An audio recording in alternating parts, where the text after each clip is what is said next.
que vem primeiro em 2023. Bradesco. Olá, boa noite. Boa noite. Uma jovem de 18 anos foi atropelada por um carro em alta velocidade na Grande São Paulo. Ela morreu na hora e o motorista foi preso em flagrante. Tudo aconteceu um pouco depois de uma briga em uma casa noturna. E por isso, a polícia acredita que o atropelador avançou de propósito com o carro. A imagem impressiona. A jovem atravessa a rua e é atingida por um carro em alta velocidade. Elizabeth Nayara da Silva, de 18 anos, morreu no local. E o veículo só parou quando bateu no muro de uma casa. E uma menina jovem, né, que tinha uma vida toda pela frente, muitos sonhos. Pouco antes do acidente, 2 grupos de amigos estavam numa casa noturna que fica perto do local. O grupo de Elizabeth e o grupo do motorista que atropelou a jovem. Eles discutiram na casa noturna e a briga continuou numa padaria. De acordo com o boletim de ocorrência, o motivo da discussão teria sido uma piada com conteúdo preconceituoso. O motorista do carro, Kaique Maurício da Silva, de 23 anos, e um amigo de Elizabeth, chamado Henrique, teriam brigado. Henrique é esse jovem de blusa vermelha que aparece correndo na ladeira. Em seguida, Kaique vem em alta velocidade para atropelar o rapaz. Só que Elizabeth atravessou a rua exatamente no momento e foi atingida. Kaique foi preso em flagrante. Ele estava alcoolizado e não tinha carteira de habilitação. O irmão dele também estava no carro e se feriu. O delegado que investiga o caso pediu a conversão da prisão de Kaique para preventiva, por homicídio com dolo eventual, quando se assume o risco de provocar a morte. Então, eu espero que a justiça seja feita, né? Que amanhã depois pode acontecer com outros problemas atrás de mim. Se ele não vai parar por aí. Que seja realmente investigado, apurado o crime e que não fique impune. Acidentes envolvendo abelhas têm chamado a atenção. Nesta semana, no Rio de Janeiro, um enxame impediu até a decolagem de um avião. Especialistas recomendam muito cuidado na remoção das colmeias, justamente para evitar acidentes. Só de ver tanta abelha assim já assusta. Imagine ser vítima de um ataque. Cauê, de 9 anos, sabe bem. Ele estava com a mãe e, ao passar embaixo de uma árvore, foi picado. Eu senti que uma agulha saiu do meu pescoço e depois começou a doer muito. Eu jamais pensei que a gente ia levar uma picada de abelha num dia à tarde passeando, do nada. No Rio de Janeiro, um enxame na asa de um avião impediu que o voo decolasse para São Paulo. Havia o risco das abelhas invadirem a turbina e até a cabine. Por isso, a aeronave teve que passar por uma manutenção preventiva. Então, qualquer manipulação ou tentativa de manipulação para uma pessoa que não seja especializada durante o dia vai acarretar um dano enorme para aquela região. Porque essas abelhas elas vão se espalhar e muitas vezes vão picar várias pessoas que estejam ali nessa região. Em Sergipe, o motorista de um caminhão perdeu o controle da direção ao ser atacado por abelhas. O veículo tombou. Segundo a Polícia Rodoviária Federal, a vítima levou mais de 90 picadas. De acordo com o Ministério da Saúde, acidentes com abelhas estão se tornando cada vez mais frequentes no Brasil. Só nos últimos 5 anos, foram mais de 100 mil ataques de abelhas no país. 303 foram fatais. O estado de São Paulo lidera o número de ocorrências, com mais de 14 mil. Seu Antônio é um velho conhecido dos moradores do ABC Paulista e uma referência nacional em casos de remoção de colmeias. Quase 40 anos que eu lido com abelha, né? Gosto muito, né? Estudioso de várias espécies, ele se especializou no resgate de colmeias, que podem colocar em risco a vizinhança, como nessa casa, onde um bebê de 1 ano foi picado. Por curiosidade, foi pegar uma abelha que tinha caído para o lado do nosso lado. Ele pegou e picou, aí a gente falou, melhor a gente resolver isso para não picar mais. Na maioria das vezes, os acidentes acontecem porque as pessoas, os vizinhos, moradores, acabam observando o movimento das abelhas e tentam fazer a retirada jogando algum objeto sem saber de fato o tamanho da colmeia. Nesse caso, a fumaça, por exemplo, é usada para tentar acalmar as abelhas e impedir o ataque. Isso mesmo. A fumaça é usada para tirar o sinal de alerta delas, para não ocasionar um acidente, né? Sair atacando cachorro, criança, quem estiver por perto, né? Se molestada, ela ataca em longa distância. A longa distância que é o perigoso, que ela chega até 100 metros a atacar a pessoa. Distanciar o máximo possível. Correr o máximo. Correr o máximo e mais longe possível. Veja agora outros destaques do dia. Presidente Lula exonera comandante do Exército 13 dias após depredação em Brasília. Ministério da Saúde decreta emergência em terra indígena. Ano Novo Chinês forma multidões nas ruas e no transporte depois de o país autorizar viagens. Juristas dizem o que esperar do processo contra o jogador Daniel Alves. O São Paulo e o Palmeiras se preparam para o primeiro clássico do Paulistão 2023.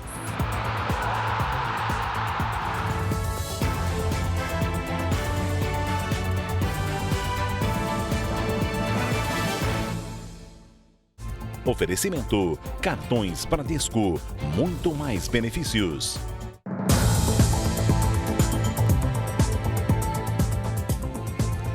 Jornais espanhóis afirmaram que o jogador brasileiro Daniel Alves mudou de versão e agora admite ter tido uma relação sexual com a mulher que o denunciou. Mas, segundo ele, o relacionamento teria sido consensual. Os principais jornais do país revelaram detalhes nos depoimentos prestados pelo lateral e pela denunciante. O jogador está preso preventivamente e sem direito à fiança. Segundo a mídia espanhola, a justiça determinou que Daniel Alves siga preso enquanto aguarda julgamento, pois há risco de fuga. Ontem, a defesa do atleta afirmou por nota que não sabia o motivo da prisão. A mudança de versão do depoimento também teria influenciado na decisão de prendê-lo. Outros fatores incluem a gravação de câmeras de segurança que mostrariam Daniel Alves entrando no mesmo banheiro que a mulher, de 23 anos. E um laudo médico feito pela denunciante logo após o suposto crime. Segundo detalhes do depoimento dela, que também foram divulgados pela imprensa espanhola, o jogador teria forçado uma relação sexual. A jovem ainda entregou o vestido usado no dia às autoridades. Amostras biológicas foram colhidas para exames de DNA. Procurada sobre a suposta mudança no depoimento, a assessoria de Daniel Alves não respondeu aos contatos do Jornal da Record. O caso de Daniel Alves lembra o de outro ex-jogador da seleção. Robinho foi condenado por estupro na Itália, mas não cumpre pena porque as nossas leis impedem a extradição de cidadãos brasileiros. Pois é, e agora Daniel Alves, que teve o contrato com o Pumas desfeito pelo clube mexicano, tem um futuro incerto até o julgamento. A prisão preventiva foi um duro golpe na estratégia de defesa de Daniel Alves. Ele viajou para a Espanha e se apresentou voluntariamente para depor. Agora não tem sequer direito à fiança. O juiz que está julgando, o delegado que está fazendo a investigação, ele teme que aquele estrangeiro saia da Espanha e deixe de ser investigado e dificulte as investigações.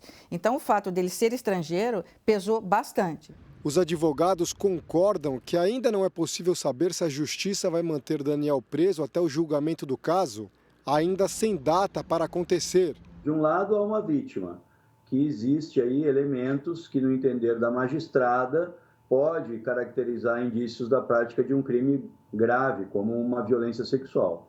De outro lado, há a apresentação voluntária do jogador que nega esse fato. A regra no processo penal, tanto no Brasil como na Espanha, é a liberdade. Então ele compareceu de boa fé, isso é um dado muito importante. Segundo especialistas em direito internacional ouvidos pelo Jornal da Record, o que pesa contra Daniel Alves nessa fase de investigação é o fato dele ser um estrangeiro na Espanha. A prisão é uma forma de evitar que o jogador viaje ao Brasil. Aqui ele estaria protegido pela Constituição e não seria extraditado, assim como aconteceu com Robinho. Em janeiro do ano passado, o ex-craque do Santos e da seleção foi condenado a 9 anos de prisão por estupro em última instância na Itália. Mas, por ser brasileiro, teve o pedido de extradição negado.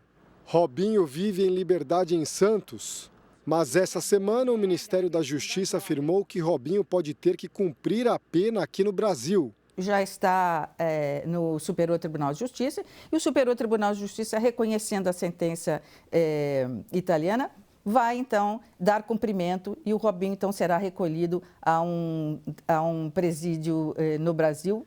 Para os juristas, apesar dos indícios apresentados pela acusação, Daniel Alves tem direito amplo à defesa e é muito cedo para determinar se ele é culpado ou inocente. Mas, se condenado, pode receber pena de até 15 anos de prisão. A Polícia do Rio conclui um inquérito contra um médico suspeito de estuprar uma paciente durante uma cirurgia. O anestesista denunciado ao Ministério Público por este caso ainda é investigado pelo estupro de outra mulher, por armazenar pornografia infantil e pelo exercício ilegal da medicina. A polícia concluiu que Andrés Eduardo Onhati Carrilho, de 32 anos, abusou de uma mulher durante um procedimento realizado em fevereiro de 2021 no Hospital Clementino Fraga Filho, da Universidade Federal do Rio de Janeiro. Na época, ele era residente. O delegado Luiz Henrique Pereira, responsável pelo inquérito, pediu que a prisão dele seja convertida em preventiva. Na próxima semana, a polícia vai dar início a uma nova fase de coleta de depoimentos. O médico colombiano ainda é investigado pelo estupro de outra paciente, em 2020, em Saquarema, na região dos Lagos do Rio. O crime foi registrado no celular pelo próprio anestesista. A defesa da vítima pretende processar o hospital onde o caso teria acontecido. Ele não poderia estar exercendo a função de anestesista porque ele não tinha realizado ainda o revalida. Só poderia fazer qualquer procedimento acompanhado de um profissional que estivesse apto, devidamente qualificado. Esta semana, a médica anestesista que estava na cirurgia de laqueadura da mulher violentada afirmou que a paciente levou mais tempo do que o normal para acordar da sedação e que também houve demora no retorno dela para o quarto após a cirurgia. O médico ainda é investigado por criar perfis falsos em redes sociais para atrair vítimas menores de idade e armazenar imagens de pornografia infantil. A polícia quer saber se ele chegou a abusar das crianças, inclusive durante as cirurgias. Andrés mantinha arquivadas mais de 20 mil imagens de abuso sexual envolvendo crianças e adolescentes. O material incluía até bebês com menos de 1 ano. O anestesista foi proibido pelo Conselho Regional de Medicina do Rio de Janeiro de exercer a profissão. Só pelo crime de estupro de vulnerável, o anestesista colombiano pode pegar até 15 anos de prisão. A defesa do médico disse que, por enquanto, não vai se manifestar. Por meio de nota, o Hospital Universitário Clementino Fraga Filho disse que o médico citado não atua mais na unidade e que o caso está sob segredo de justiça. A direção do Hospital dos Lagos disse que colaborou com a Polícia Civil na investigação que levou à prisão do anestesista e que o médico foi desligado do hospital em 2021. A Polícia Federal cadastrou mais de 175 mil pessoas no Banco Nacional de Perfis Genéticos. Os dados auxiliam na investigação de crimes e na busca por desaparecidos. O que parecia ficção virou realidade. Testes genéticos fazem parte da atividade policial e são cada vez mais importantes para identificar e prender criminosos. Casos como esses de caixas eletrônicos e agências bancárias explodidos são periciados e qualquer vestígio pode servir como indício. O mesmo serve para a resolução de homicídios e estupros. Atualmente, no Brasil, 22 laboratórios como este abastecem de informações o Banco Nacional de Perfis Genéticos do Ministério da Justiça. A maioria delas são investigações de crimes sexuais, que a gente sabe que é um crime que muitas vezes é serial e que necessita de ferramentas de investigação realmente bem modernas. Hoje o banco conta com 175.503 perfis cadastrados, 10 vezes mais que em 2018. Só que no Distrito Federal, o cruzamento de dados do Banco de Perfis Genéticos já identificou 91 estupradores em série. O banco foi criado em 2013 e funciona com um sistema desenvolvido pelo FBI, a Polícia Federal dos Estados Unidos. O sistema é o CODES, que é usado também por outros 58 países. Além de ajudar na investigação criminal, o Banco de Perfis também contribui na busca por pessoas desaparecidas. Hoje em dia, são mais de 280 identificações de pessoas desaparecidas em todo o Brasil. Datas de nascimento, nomes de parentes e letras em tamanho minúsculo são critérios muitas vezes adotados na hora de escolher uma senha, seja para um perfil em rede social, seja para contas bancárias. O Jornal da Record teve acesso com exclusividade a um levantamento que mostra que no ano passado, criminosos descobriram mais de 4 bilhões de senhas no Brasil. A falta de cuidado ou da criatividade no momento de escolher a senha pode facilitar a vida dos golpistas e custar muito caro.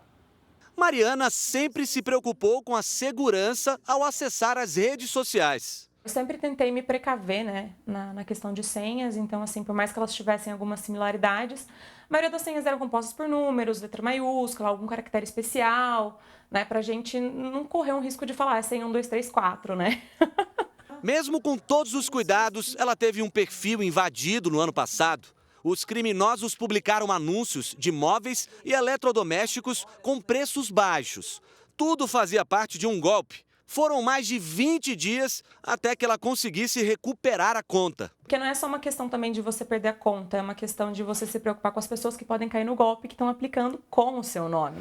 Para invadir as contas de redes sociais e aplicativos, muitas vezes os criminosos contam com o descuido dos próprios usuários. O Jornal da Record teve acesso a um levantamento que apontou que a maior parte das invasões ocorre quando as senhas são fracas, aquelas com letras minúsculas, sem os chamados caracteres especiais. O documento feito por uma empresa especializada em fraudes digitais mostra que no Brasil, mais de 4 bilhões de senhas foram acessadas por criminosos no ano passado.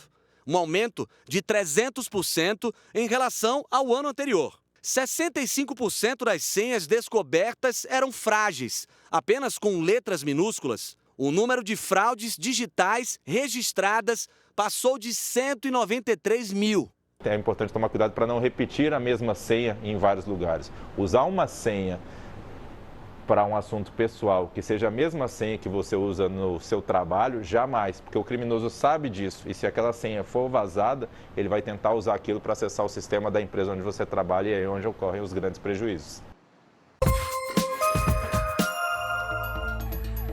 Um incêndio destruiu hoje uma empresa de pneus na cidade de Coronel Freitas, no oeste de Santa Catarina. Bombeiros trabalharam por cerca de 7 horas para controlar as chamas. Não há informações sobre vítimas e as causas ainda são apuradas. No mesmo terreno, havia um canil com cerca de 20 cães resgatados das ruas. Todos foram retirados do local.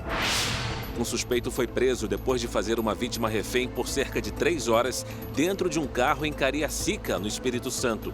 Segundo a investigação, o homem fugiu ontem à noite de um presídio e roubou uma arma carregada de munição. O suspeito ainda tentou correr, mas foi pego pela polícia e voltou para a cadeia. Uma árvore caiu sobre a rede elétrica e derrubou 4 postes na cidade mineira de Ribeirão das Neves. Uma ventania teria provocado o acidente nesta avenida. Moradores se arriscaram ao passar em meio aos fios. Ninguém ficou ferido. Pelo menos 15 hospitais da Bahia estão há mais de 3 meses com leitos ocupados por pacientes que têm insuficiência renal, mas não necessariamente precisam da internação. São 135 pessoas que não conseguem voltar para casa por medo de perder o tratamento. As famílias afirmam que o Estado não tem clínicas suficientes para realizar a hemodiálise desse público. Desde outubro do ano passado, familiares de pacientes com doenças renais passam o dia na frente deste hospital em Salvador. Dona Ivone é uma delas. O marido dela deu entrada na unidade no dia 18 de outubro e nunca mais saiu. Está à espera de uma transferência. Ele está com a pulseirinha já amarela, precisando de vaga em clínica para fazer hemodiálise do lado de fora, e a resposta que a gente tem é que não tem vaga. Atualmente, esta é a situação de 135 pacientes em toda a Bahia, que permanecem internados aguardando uma vaga na fila para fazer diálise pelo SUS. A Secretaria Estadual de Saúde alega que esses pacientes precisam permanecer nos hospitais porque o Ministério da Saúde não habilitou novas clínicas para a realização da hemodiálise. Com medo de perder a vaga, os pacientes passam meses internados, sem ter necessidade. Eles falam pra gente que o hospital não aceita, que saia e volte para fazer hemodiálise, porque não tem estrutura para isso. O caso é mais um jogo de empurra entre autoridades. Enquanto a Bahia afirma que precisa internar pacientes porque o governo federal não habilita novas clínicas para hemodiálise, o Ministério da Saúde diz que o estado possui 39 clínicas aptas para este tratamento e que não há solicitações de habilitação pendente. Para esses pacientes, de fato, serem deshospitalizados, é preciso garantir que eles terão a vaga para dialisar 3 vezes na semana, que é o que a gente faz hoje, né? 3 vezes na semana, 4 horinhas, sendo que para alguns pacientes em particular, a gente pode até colocar 4 vezes na semana, a depender da necessidade, da avaliação individual de cada um. Quem tem uma empresa própria ou apenas oferece um serviço precisa estar atento às possibilidades de negócios trazidas pela internet. Cada vez mais atividades econômicas estão usando as tecnologias para aproximar produtos e clientes por meios digitais. Esta professora de espanhol tem 69 anos e montou um estúdio só para gravar as próprias aulas. Mirta decidiu entrar para o mundo digital depois que percebeu que a internet poderia atrair mais alunos. Primeiro, porque gosto de desafios, coisas novas. E segundo, é porque o mundo muda. E se o ser humano não muda e não corre atrás do mundo, você está morto, né? Há menos de um ano, entrou para as redes sociais dando dicas rápidas do idioma. Uma mudança e tanto para quem tem 30 anos de profissão. Você precisa se adaptar. Ai, mas como? Tem que estudar. Então, eu fiz curso de todo. Informática, televisão, como fazer, internet, para poder atuar neste mundo. Aprender uma língua nova, tocar instrumentos, fazer novas receitas. Esse tipo de conteúdo pode ser ensinado pela internet, em aulas gravadas ou ao vivo, e tem cada vez mais gente interessada. A tendência é que o mercado digital continue em crescimento para empreender e investir. A gente tem curso e consultoria simples que mostram que, independente do seu negócio, independente do seu setor, independente da cidade que você estiver, como é que você pode ter presença digital. Neste ano, outras áreas que estão em alta são serviços de educação, compras coletivas, clubes de assinatura, mercado pet e comércio eletrônico. Se o cliente mudou, as empresas também acompanham. Esta administradora digital de consórcios é pioneira no Brasil. Tem mais de 3.500 planos contratados de automóveis e motos. Todo o atendimento é feito pelo site. Aliás, mais da metade dos clientes prefere assim. Com menos de 2 anos operando, a empresa já pensa em ampliar o negócio para celulares. Esse modelo de mutualismo, de grupo, tem tudo a ver com a economia compartilhada. Então, é uma tendência muito forte que a gente vê nos hábitos de compra das pessoas. Nos Estados Unidos, o preço da dúzia de ovos aumentou 60% nos últimos meses. O motivo seria a gripe aviária, que matou diversos animais. O jeito é produzir os próprios ovos em casa. Foi o que fez o Michael, morador de Minneapolis, que tenta driblar a inflação que atinge o preço da dúzia de ovos.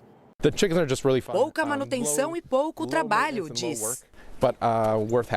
Por todas as regiões dos estados americanos, a população está sentindo e muito aumento no valor dos alimentos. Os preços subiram muito. Nós temos ovos no café da manhã todos os dias. Quem passa pelos corredores dos mercados nos Estados Unidos se impressiona com o preço alto de um alimento tão comum na nossa mesa. Para se ter uma ideia, uma bandeja com uma dúzia de ovos como essa daqui custa em média $5,80, o equivalente a quase R$30. Durante o ano de 2022, o aumento chegou a 60%. O preço do ovo deu um salto muito maior se comparado com qualquer outro alimento no supermercado. O aumento foi de 11% de novembro a dezembro. O motivo do estar tão caro no país é a gripe aviária, que matou cerca de 58 milhões de aves em 47 estados americanos no último ano. Aves silvestres carregam e espalham o vírus, que é altamente contagioso para as galinhas. Ainda no noticiário internacional, milhares de pessoas foram às ruas de Madrid, na Espanha, para protestar contra o governo. Pelo menos 30 mil manifestantes conservadores tomaram a Praça de Cibeles, em frente à prefeitura, no centro de Madrid. Eles pedem a renúncia do presidente Pedro Sánchez, da esquerda. Segundo os manifestantes, o atual governo ameaça a Constituição e facilita as negociações para a separação da região da Catalunha, onde fica Barcelona.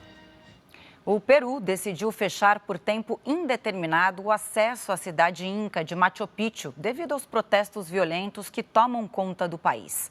Pelo menos 400 turistas estão presos na região após o serviço de trem que liga a cidade de Cusco ao ponto turístico ser danificado, supostamente pelos manifestantes. Ontem, 50 pessoas ficaram feridas em mais um dia de atos pela renúncia do governo. A presidente Dina Boluarte afirmou que vai punir os responsáveis. A onda de protestos violentos já deixou mais de 50 mortos. A seguir, você vai saber como as empresas olham os perfis nas redes sociais antes de contratar um empregado. E veja também, golpistas usam a internet para fazer falsas vendas de filhotes de cachorro.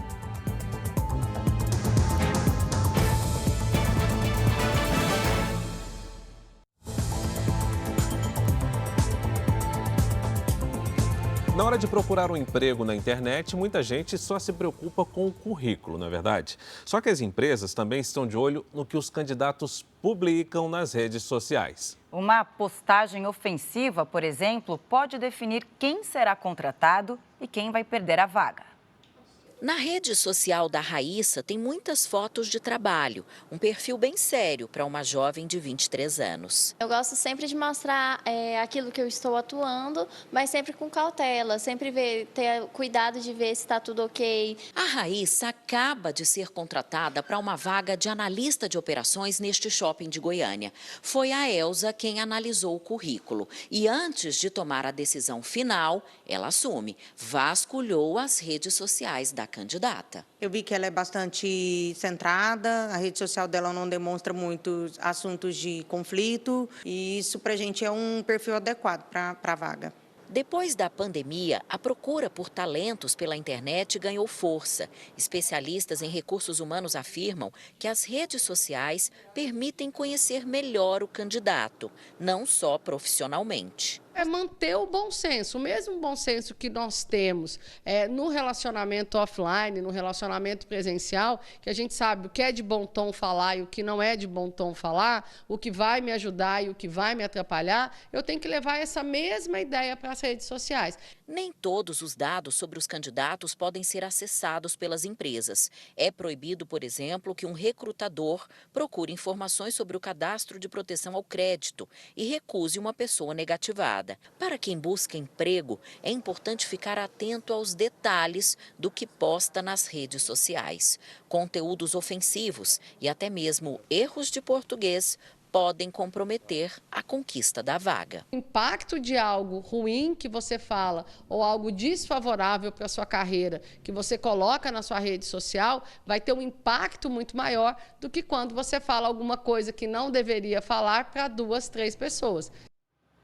Conquistar a casa própria em 2022 exigiu um esforço financeiro maior do brasileiro. O preço médio dos imóveis residenciais subiu mais de 6% no ano passado, isso em todo o país. Entre as capitais, o aumento foi maior em Vitória, no Espírito Santo. Em novembro passado, o Gabriel e a namorada compraram o primeiro imóvel em Vila Velha, no Espírito Santo. Foram meses de busca até encontrar o lar ideal. Os preços eram mais altos, né? Porque a maioria das oportunidades são mais próximas ao litoral. Próximo ao litoral o preço eleva bastante, né? Por conta da praia. Achamos um meio termo, né? Que não é tão longe, mas também não é tão perto. O preço médio dos imóveis residenciais subiu 6,16% no ano passado, valor acima da inflação acumulada no ano, que foi de 5,79%. Foi a maior variação desde 2014, de acordo com um índice que reúne dados de 50 cidades brasileiras. A valorização elevou para R$ 8.321 o valor médio do metro quadrado dos imóveis no país. Todas as 16 capitais pesquisadas registraram aumento nominal, ou seja, sem considerar a inflação no preço de venda dos imóveis em 2022. Destaque para Vitória, no Espírito Santo, que registrou alta de mais de 23%. Goiânia teve o segundo maior aumento. Depois vem Campo Grande, Curitiba e Maceió. Esse aumento no preço dos imóveis, na minha visão, é uma função desse aumento de demanda muito estimulado pela questão dos juros mais baixos que a gente viveu nos últimos 3 anos, que não é mais a nossa realidade. Em meio a uma nova onda de Covid, a população da China voltou a comemorar o Ano Novo Lunar, o principal feriado do país, que começou neste sábado. Chineses de todo o planeta devem viajar para encontrar as famílias, agora que não há mais a política de Covid-0. Motivo de preocupação para a comunidade internacional por conta da possibilidade de disseminação do coronavírus. Depois de 3 anos, o principal feriado da China volta a ser comemorado sem as rigorosas restrições impostas pela política de tolerância zero à Covid. O Festival da Primavera vai até o dia 27 e marca o início do Ano Novo Lunar. Em algumas regiões da Ásia, como Taiwan, Coreia do Sul e principalmente na China, o Ano Novo Lunar é comemorado na primeira lua nova, entre janeiro e fevereiro. E muita gente aproveita a folga no trabalho para rever a família. Antes da pandemia, esse era o período que provocava a maior migração anual de pessoas no mundo. Apesar dos crescentes casos de Covid no país, a expectativa é grande para rever parentes e amigos. Não vejo meus pais há 2 anos. Estou muito feliz, diz este jovem que pegou o trem para reencontrá-los. O Ministério de Transportes prevê que mais de 2 bilhões de viagens sejam feitas neste feriado, o que preocupa a comunidade internacional.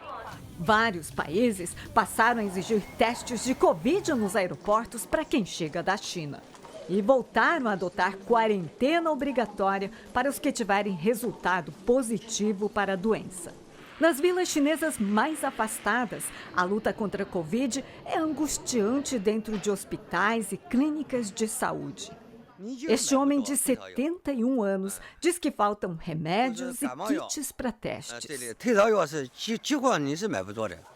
Nesta aldeia de Tonglo, a 1.300 quilômetros de Pequim, os moradores sequer sabem se já tiveram Covid.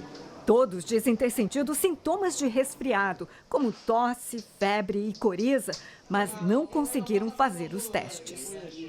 O governo chinês informou que vai equipar as clínicas no interior com oxigênio extra e transferir recursos para melhorar a assistência médica em áreas rurais mais carentes. Apesar do aumento do número de mortes e de casos de Covid, não há sinais de que a China volte a adotar medidas mais duras como confinamento. Veja agora os destaques do Domingo Espetacular. A Escola de Artes em São Paulo, que se tornou cenário de denúncias que envolvem violência psicológica, física e sexual. O depoimento dos ex-alunos. Quem é o professor suspeito de comandar o lugar e liderar os abusos? Direto de Barcelona, a nossa equipe revela detalhes da prisão do jogador Daniel Alves. Ele foi detido por suspeita de agressão sexual. O que vai acontecer agora com o jogador brasileiro? A dor de cotovelo de volta às paradas de sucesso. Shakira lança música nova, manda recado para o ex e bomba nas redes sociais. Você teria coragem de pintar o seu cachorro dessa cor? Será que essa tinta faz mal? Você vai ver no Domingo Espetacular. Zaza, tá preparado para fazer ainda mais sucesso no Brasil? Depois da Hora do Faro. Veja a seguir a gota d'água no relacionamento com o governo que provocou a saída do comandante do Exército. Veja também, morte de leão em zoológico vira alvo de investigação.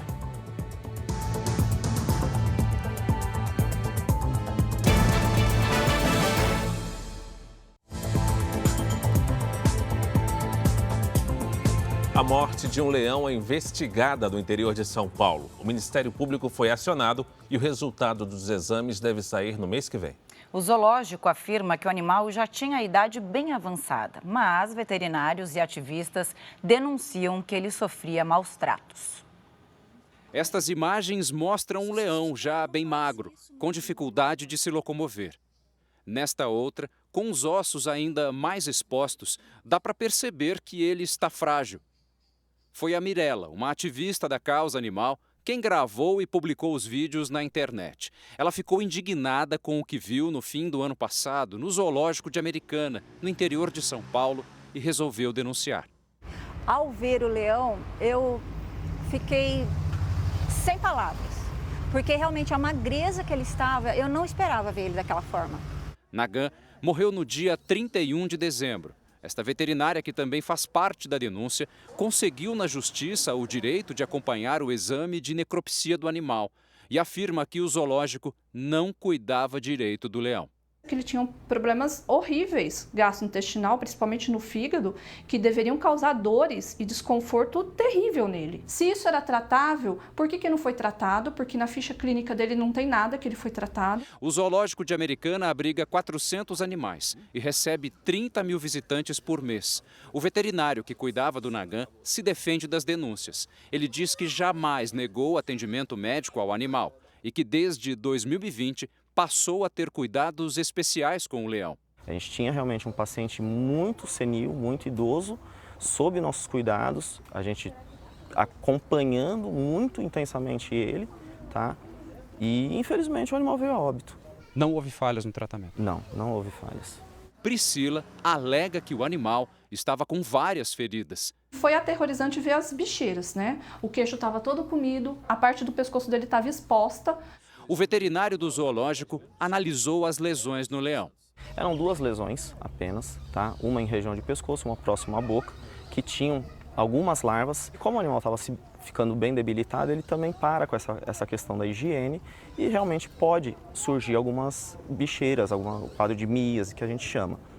No dia 29 de dezembro, a equipe médica do zoológico sedou o animal e realizou uma ultrassonografia. O exame identificou uma grande alteração no fígado e uma massa irregular na região do pescoço, com pequenos tumores superficiais na pele.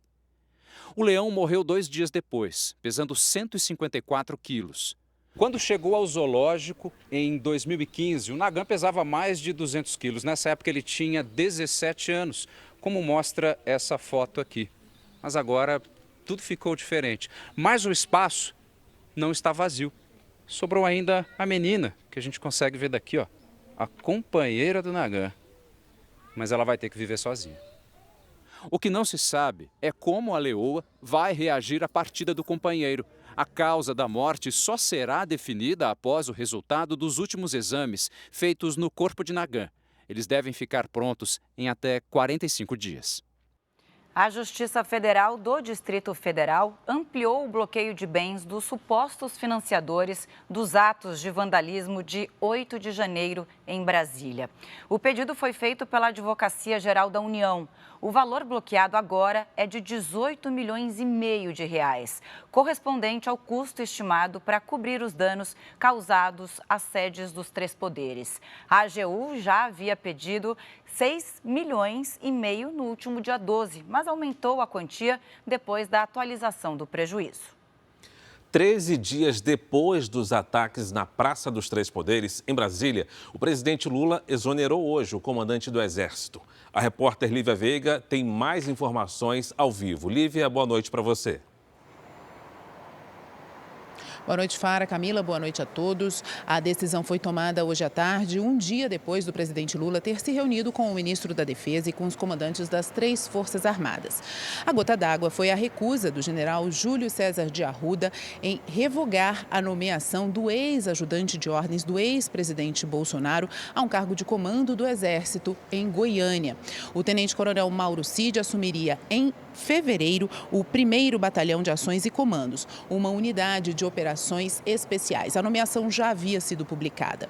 O general Arruda havia assumido o comando do Exército em 30 de dezembro, ainda no governo Bolsonaro, e foi mantido na função por Lula. Mas o quebra-quebra em Brasília no dia 8 de janeiro e os atritos entre o presidente e os militares também pesaram na decisão da troca de comando. O novo comandante do Exército será o general Tomás Miguel Ribeiro Paiva. Ele é o atual comandante do Comando Militar do Sudeste, responsável por São Paulo. Na quarta-feira, o agora comandante do Exército falou à tropa e pediu respeito ao resultado das urnas. Hoje, no fim da tarde, o presidente Lula voltou a Brasília e veio direto aqui para o Palácio do Planalto, onde se reuniu com o ministro da Defesa, José Múcio Monteiro. Voltamos ao estúdio. Fara e Camila. Lívia Veiga, de Brasília. Obrigado, Lívia. O ministro da Defesa, José Múcio Monteiro, comentou agora há pouco a troca no comando do Exército. Estamos investindo mais uma vez na aproximação das nossas Forças Armadas com o governo do presidente Lula. Evidentemente que depois desses últimos episódios, a questão dos acampamentos, a questão do dia 8 de janeiro, as relações, principalmente no comando do Exército, sofreram uma fratura no nível de confiança. E nós achávamos que nós precisávamos estancar isso logo de início, até para que nós pudéssemos superar esse episódio. Mais cedo, o presidente Lula esteve em Roraima para visitar uma casa de saúde indígena. O Ministério da Saúde estima que quase 600 crianças tenham morrido na região por causa da fome e da falta de cuidados médicos relacionados ao garimpo ilegal. Lula visitou a Casa de Saúde Yanomami, na área rural da capital Boa Vista. Imagens mostram adultos e crianças bastante debilitados e sem assistência. O Ministério da Saúde calcula que 570 crianças da etnia tenham morrido nos últimos anos por causa da contaminação por mercúrio, metal usado no processo de garimpo ilegal, além de desnutrição e da falta de remédios. Durante a visita, o presidente prometeu acabar com o garimpo ilegal na região e anunciou medidas para socorrer os indígenas. Entre elas estão a criação de um comitê de coordenação nacional, a garantia de transporte até o território indígena, a distribuição de cestas básicas e suplementos para as crianças e a melhoria no atendimento médico nas aldeias. O governo decretou emergência em saúde pública no território Yanomami. O ministro da Justiça, Flávio Dino, determinou a abertura de inquérito policial para apurar supostos crimes no tratamento dos indígenas. E nós vamos cuidar para que eles sejam tratados, como se fosse, seres humanos de primeira classe, e não ser tratados como gente de quarta classe ou de quinta classe. É desumano o que eu vi aqui.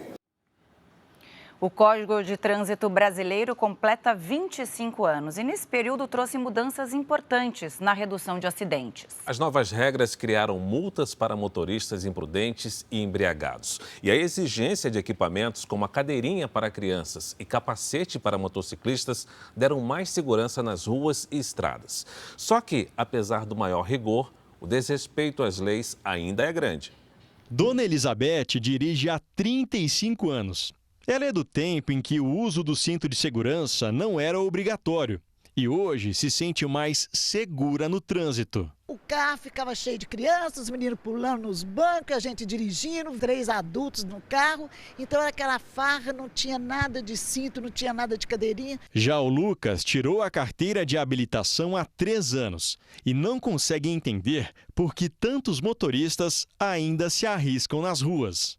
A gente vê motoqueiro que passa assim, quase levando seu retrovisor, as pessoas entram na maior velocidade e você tem que prestar atenção e frear o carro para dar essa preferência aí para as pessoas. O mais recente Código de Trânsito Brasileiro, o 4º da história, completa 25 anos e passou a exigir equipamentos obrigatórios, como o capacete para motociclistas e a cadeirinha para crianças no carro. O Sérgio tem 2 filhos, de 1 e 3 anos, e sabe bem a importância de transportar as crianças em segurança. Sequelas poderiam ser evitadas com o uso correto de cadeirinha, do cinto de segurança, enfim. Logo que o Código de Trânsito entrou em vigor, houve uma redução de 13% nas mortes. Vimos numa crescente muito grande do número de mortes e do número de veículos também.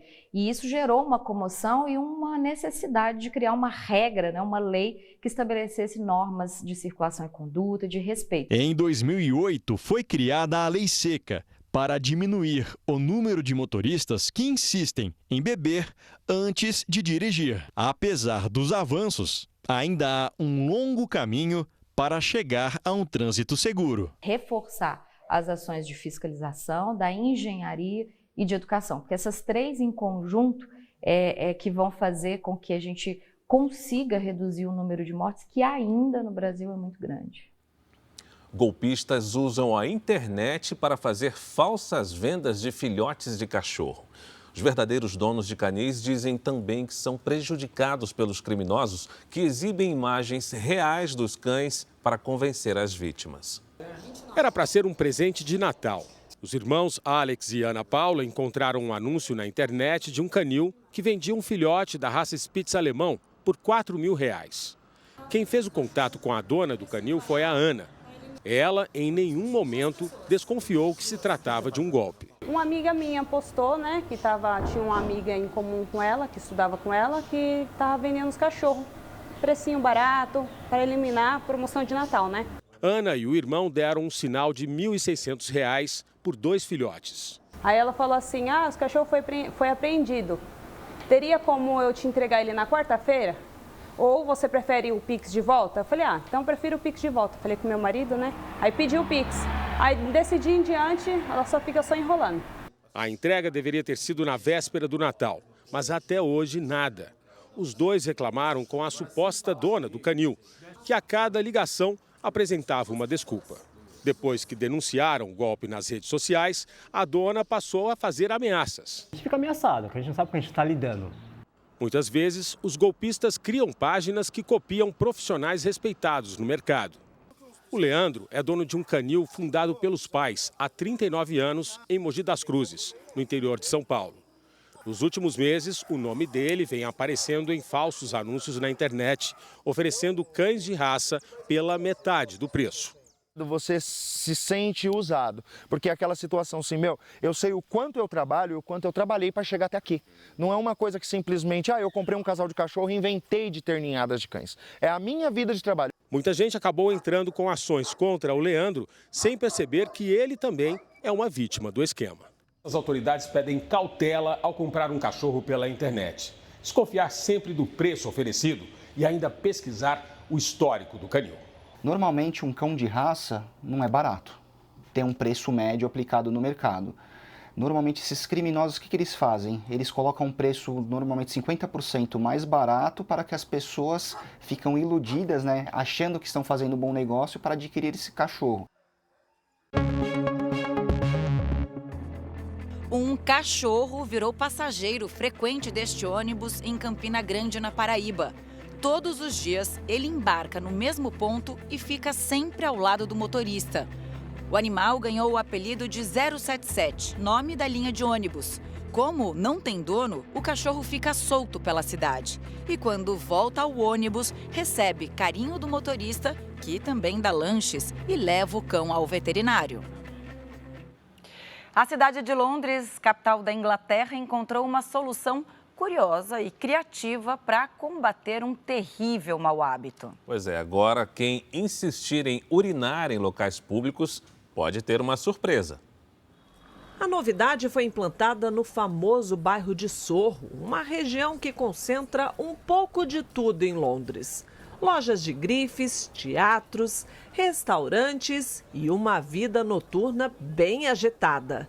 Os pubs lotados nunca foram incômodo para essa moradora, mas o cheiro de urina que ficava depois que todos iam embora era insuportável.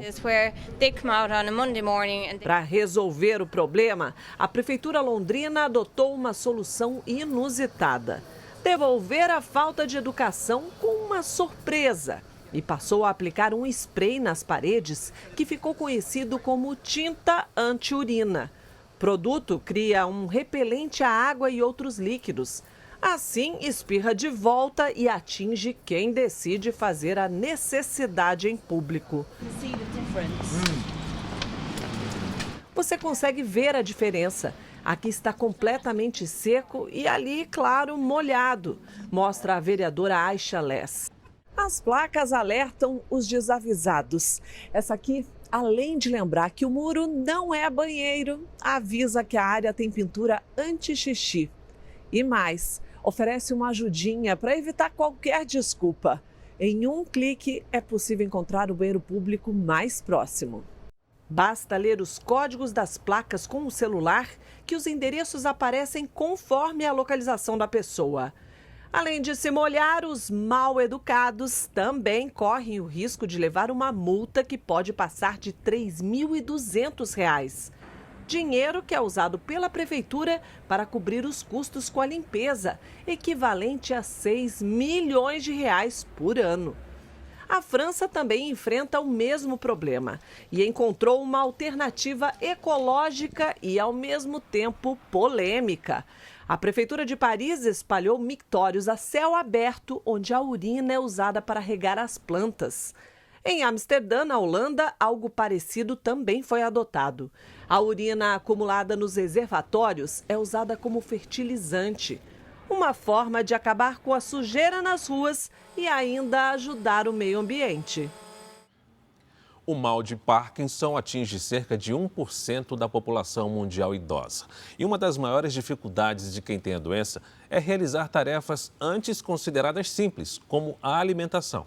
Pensando nisso, o engenheiro desenvolveu um talher para ajudar na hora de comer.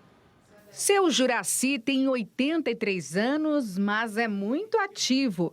Trabalha, dirige, pedala. Só que há 5 anos o mal de Parkinson passou a fazer parte da vida do advogado.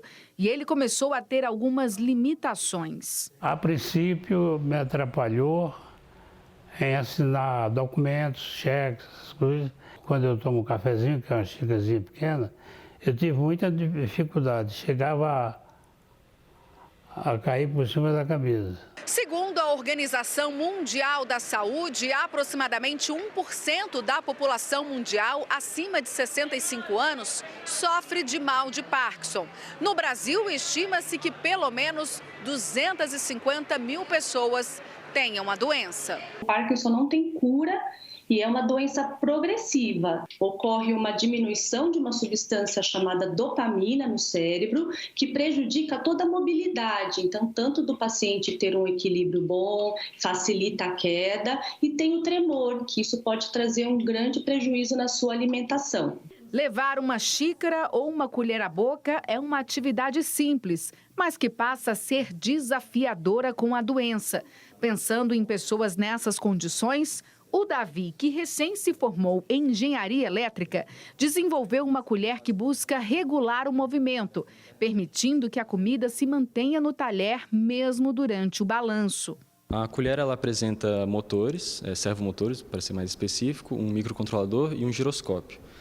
E esses componentes fazem parte de um circuito, estão sendo alimentados por uma bateria e a parte de encapsulamento foi feita em impressora 3D. Traduzindo, a estrutura vai manter o talher estável, apesar do tremor de quem estiver usando. São 2 eixos de rotação que se adaptam mantendo o alimento na colher. O objeto foi criado com o objetivo de ajudar as avós de Davi, que sofrem com mal de Parkinson e esclerose. Eu acho que a ideia da engenharia realmente é procurar soluções, para problemas e realmente aplicar o nosso conhecimento voltado em produtos e métodos para ajudar a sociedade. Colheres desse tipo já existem no mercado, mas custam entre 2 e 3 mil reais. A ideia é que essa colher, que ainda não está à venda, não passe dos 200 reais. Tendo um evento desse, só vai trazer um benefício à pessoa. Uma forte chuva quase provocou uma tragédia na região metropolitana de Belo Horizonte. O telhado da casa de um morador que gravava o temporal caiu e causou destruição na rua. Gente, pelo amor de Deus, olha a ventania. O homem estava assustado com a força do vento e preocupado com o telhado da casa. Meu telhado, eu tô preocupado com o telhado. Ai, meu Deus. Para, vento, para. Não parou e o telhado veio abaixo. Ah, meu telhado tem que... Hoje, esta era a situação da casa de Célio. No andar de cima, não sobrou quase nada. Carros que estavam estacionados na rua foram atingidos por destroços e também por um poste que caiu. Em outra rua, na mesma região, vários postes foram derrubados pelo vento, que, segundo a Defesa Civil, chegou a 50 km/h.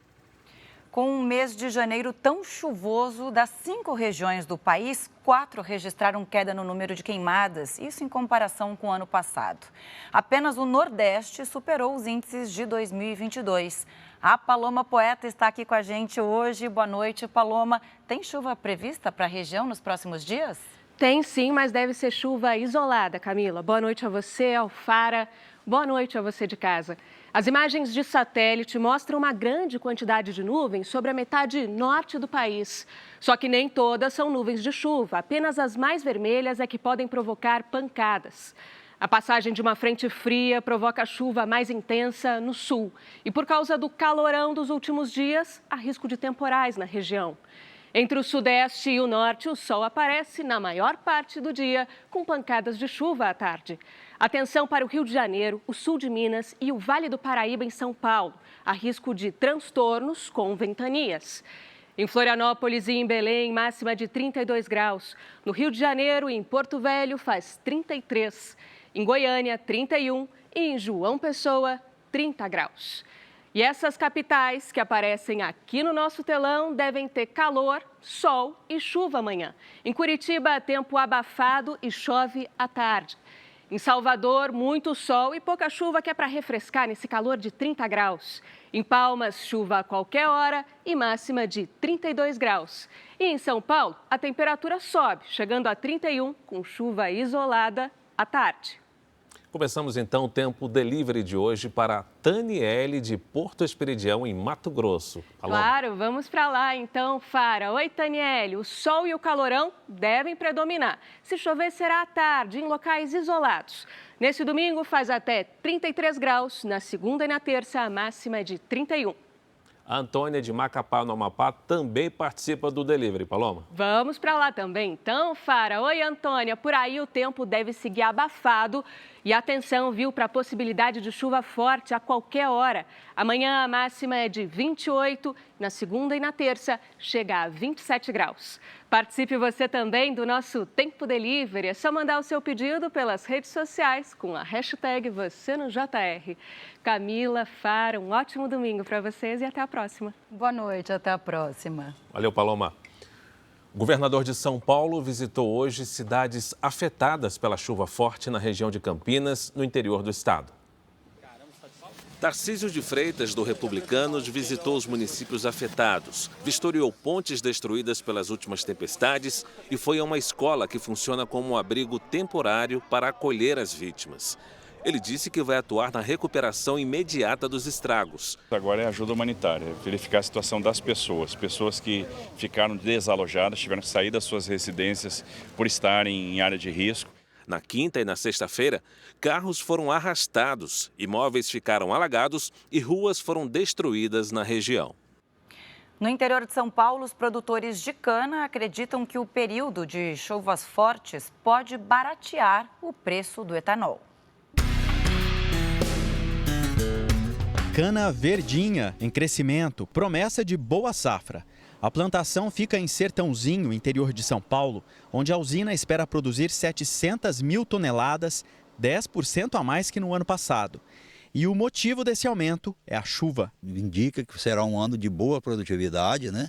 Que a cana, além da produção de açúcar, ela precisa crescer para poder acumular mais açúcar, né? Com mais de 200 milímetros de chuva previstos até o final de janeiro para a região, os produtores de cana estão empolgados e preocupados ao mesmo tempo. A cana precisa de cerca de 1.200 milímetros de chuva durante o ano para se desenvolver bem, mas a chuva em excesso pode prejudicar a produção de açúcar. A planta cresce quando recebe água, mas depende do sol para ficar madura e docinha.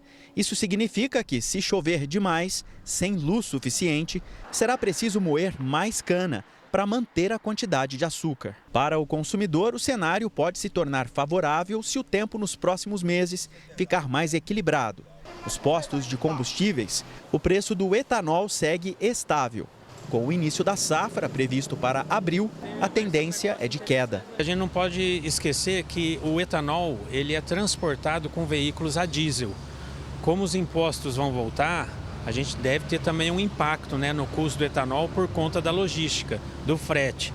Então acho que vale a pena aguardar, mas a expectativa nossa é boa, é alta, para que o etanol traga de novo benefícios que ele sempre trouxe durante a safra de cana-de-açúcar. Enquanto isso, o motorista segue fazendo as contas para não sair no prejuízo na hora de encher o tanque. Eu fico acompanhando bem exatamente por causa disso. Aí quando eu vejo que está subindo um pouco, eu não coloco muito, fico esperando ali para saber para onde vai, mas está bem complicado mesmo. O Campeonato Paranaense de Futebol está diferente neste início de temporada. Por causa de uma briga entre torcedores de Atlético e Coritiba no ano passado, os clubes sofreram uma punição para jogar com portões fechados. Mas a Justiça liberou a entrada de mulheres e crianças. Hoje foi a vez das atleticanas fazerem a festa na arquibancada. Na chegada ao estádio já dava para perceber que essa não seria uma partida comum. Homem fica na porta do estádio. Sinto não poder ir, mas também sinto o maior orgulho de estar meus filhos e minha esposa aqui. Show de bola. Do lado de dentro, mulheres e crianças fizeram uma festa inesquecível.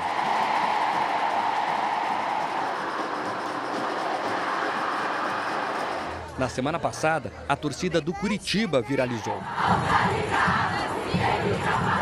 As rivais ajudaram a impulsionar a parte rubro-negra do Paraná. As crianças gostaram da punição alternativa. Esse é um momento de alegria, né? Momento que as mulheres mostram a força do furacão. Eu acho importante, ficou uma forma bem legal de aproveitar com a família. Pena que, às vezes a gente acaba pagando pelo erro dos outros, né? Mas foi uma iniciativa bem legal. Vai vir eu, ela e a madrinha dela, que é a madrinha dela que ensinou ela a ser atleticana, né? E a gente está muito feliz de estar aqui hoje. O filho da Amanda, que sempre vem com o pai ao estádio, hoje veio com a mãe. Eu geralmente não venho, vim hoje por causa da oportunidade, mas geralmente é só ele e o pai dele. A Yasmin, de 8 anos, caprichou no cabelo para conhecer a Arena da Baixada. É a primeira vez que você vem no estádio? Sim. Como é que vai ser lá dentro? Não sei. Tá ansiosa? Sim, muito. Aqui dentro as mulheres fizeram bonito. A torcida feminina lotou o estádio. Com direito a bandeirão e bateria, elas cantaram, vibraram e empurraram o time até conseguirem gritar gol. 32 mil mulheres e crianças viram a vitória do Atlético sobre o Maringá por 1-0. Quem sabe agora os homens aprendem com as mulheres e as crianças, né? Amanhã é dia de Choque Rei no Campeonato Paulista e a Record TV transmite para todo o Brasil, menos para o Rio de Janeiro, o confronto entre Palmeiras e São Paulo a partir das 4 da tarde. Os rivais já se preparam para esse duelo entre o português Abel Ferreira e o brasileiro Rogério Ceni. Abel Ferreira chegou ao Palmeiras em 2020, se tornou um colecionador de títulos. Com total aprovação da torcida, já é considerado uma das figuras mais importantes da história do Verdão. Somos 100% competitivos e quando somos 100% competitivos podemos ganhar a qualquer equipa. Rogério Ceni, ídolo máximo do São Paulo, goleiro artilheiro, ganhou tudo o que podia com a camisa tricolor. Mas ainda busca o mesmo reconhecimento como treinador. Temos que trabalhar mais, treinar e nos próximos jogos eu espero que a gente consiga também mais chances claras de gol. Desde que assumiu como técnico do São Paulo, Rogério Ceni enfrentou Abel Ferreira 8 vezes. Foram 4 vitórias do português, 3 de Ceni e 1 empate. Amanhã, o primeiro clássico do ano, traz mais uma disputa entre 2 treinadores tão identificados com o torcedor. Rogério e Abel inspiram novas gerações de torcedores. Eu tô na casa da Cristiane e do Luan, um casal fanático pelo Palmeiras. E sabe quem vai nascer na semana seguinte ao clássico deste domingo? Abel Souza Nicolini. Uma baita homenagem ao técnico português. Se o Palmeiras fosse campeão da Libertadores, a gente ia colocar o nome de Abel. E aí foi campeão, no ano seguinte novamente, só que a gente não tinha ideia de ser pai ainda. E quando descobriu não tinha outro nome a não ser Abel. Não tinha como não ser, né? Aí tinha que ser Abel. A gente fez o chá revelação já querendo ser menino mesmo. Que ia ser Abel ou Bela, né? Pra combinar com o Abel. Aí foi que foi o nosso menininho chegando aqui. Aí é o Abelzinho.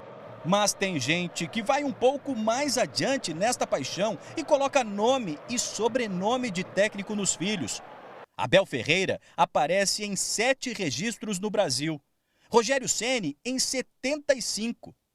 Para o clássico deste domingo, os finalistas nas últimas 2 edições do Paulistão confiam na força dos atacantes. Abel Ferreira deve contar com um trio de respeito: Dudu, Rony e o jovem Hendrick.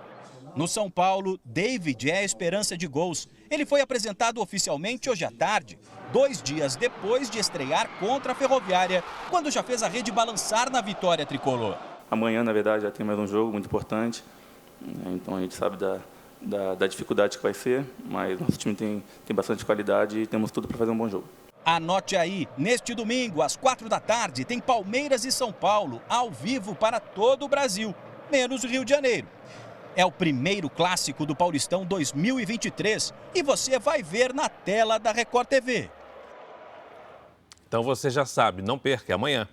Jornal da Record termina aqui. A edição de hoje na íntegra e também a nossa versão em podcast estão no Play Plus e em todas as nossas plataformas digitais. Fique agora com o resumo da série Reis. Boa noite, ótimo domingo. Um excelente fim de semana para você.